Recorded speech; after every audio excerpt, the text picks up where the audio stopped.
Hello everyone, and welcome back to another video. Today we're diving into yet another exciting Blox Fruits Bulletin post.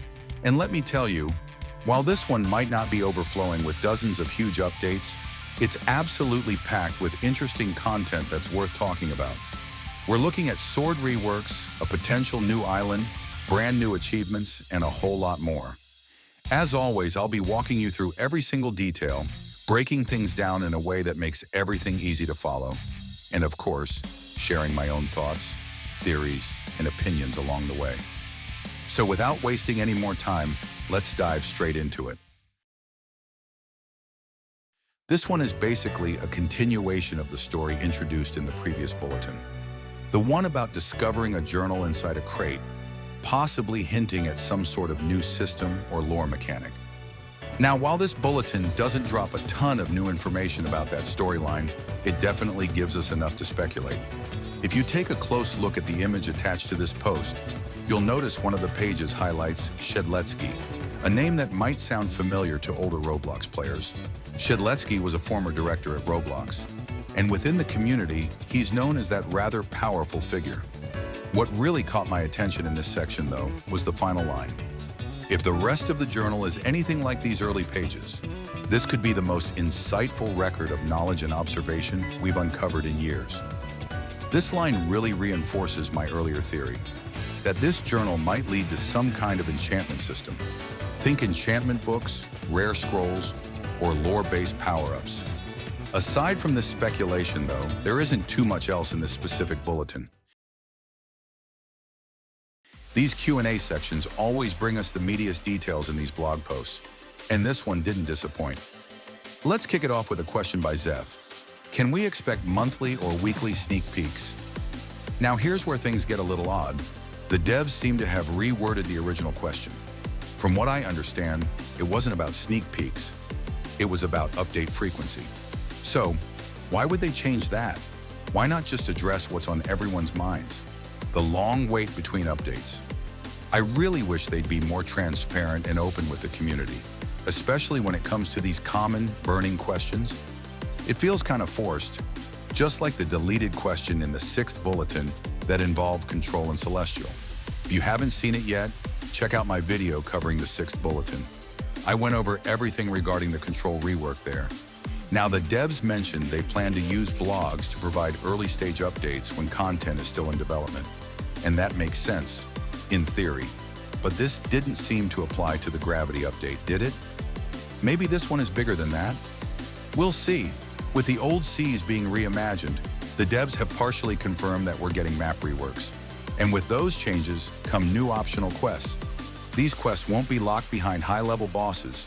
They're for everyone, which is great news.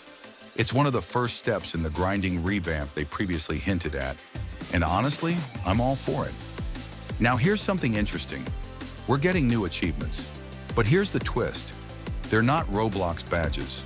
These will be badges inside the game itself. What does that mean exactly? Are they like titles, cosmetics, stat boosts?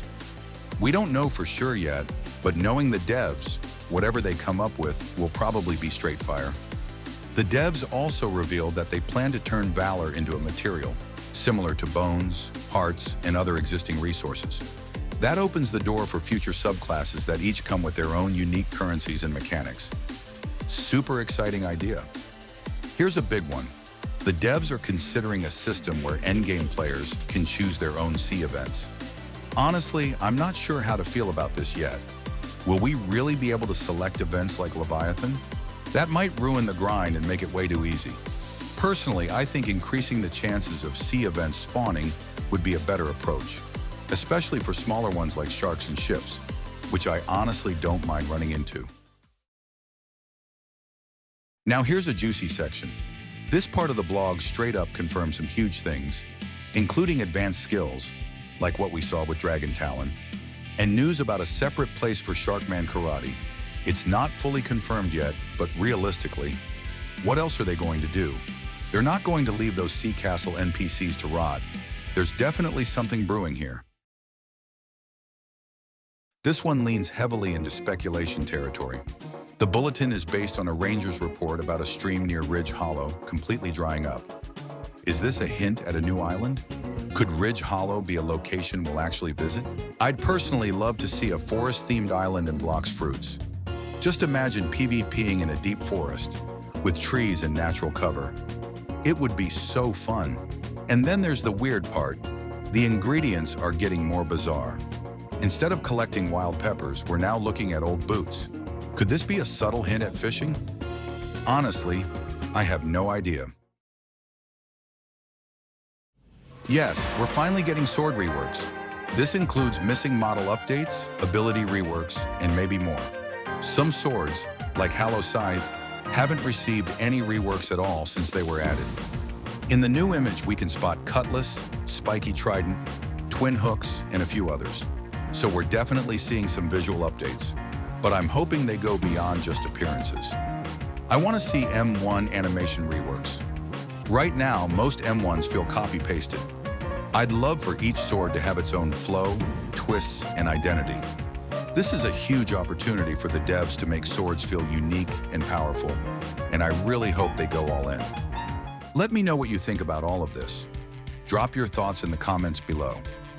I read every single one of them, and it's always amazing to see just how creative and insightful the Blox Fruits community can be. If you enjoyed the video, be sure to like, subscribe, and hit that notification bell so you never miss an update. As always, happy sailing, and I'll see you in the next one.